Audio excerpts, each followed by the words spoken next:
US President Donald Trump's combative address to the United Nations has not helped to build international consensus on tackling the nuclear threat from North Korea.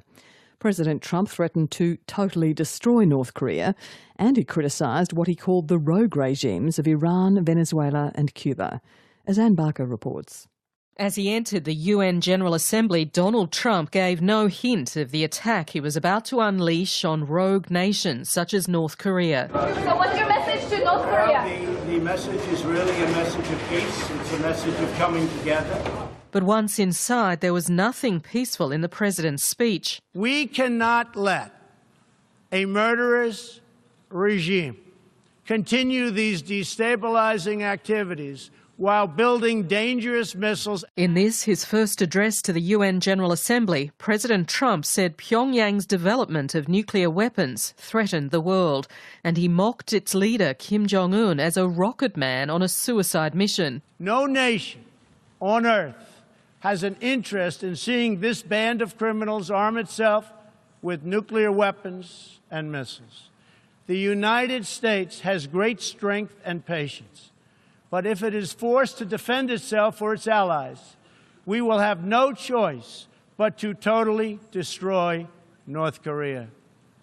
Rocket Man is on a suicide mission for himself and for his regime. And it didn't end there. President Trump launched similar attacks on socialism, communism and the regimes of Cuba, Venezuela and Iran. The Iranian government masks a corrupt dictatorship behind the false guise of a democracy.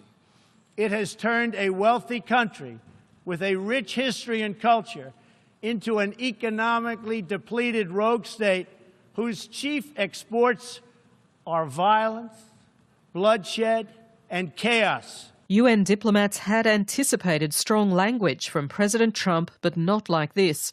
Even his own Defence Secretary, Jim Mattis, was reluctant to adopt a similar tone. Mr. Secretary, just briefly, what message was President Trump trying to send by calling Kim Jong-un rocket man at the UN today?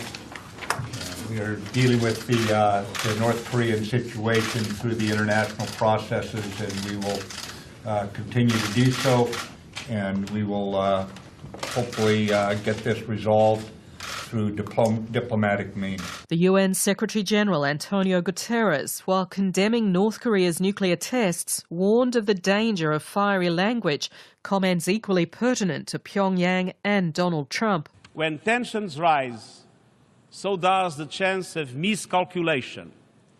Fiery talk can lead to fatal misunderstandings. The solution must be political, and this is a time for statesmanship.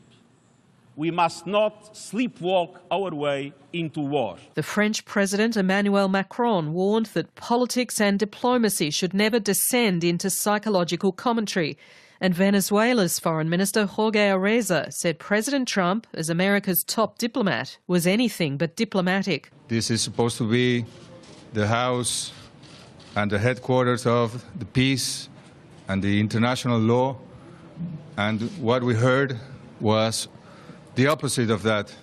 It's a president who comes for the first time and speaks about war, about destroying countries. Australia's Foreign Minister Julie Bishop is due to give her address to the UN later this week.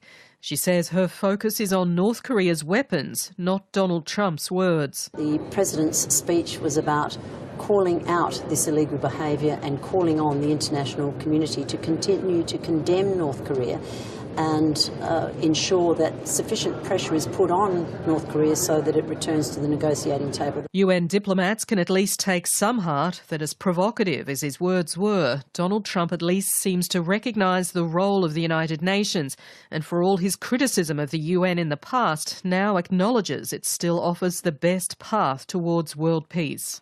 Anne Barker.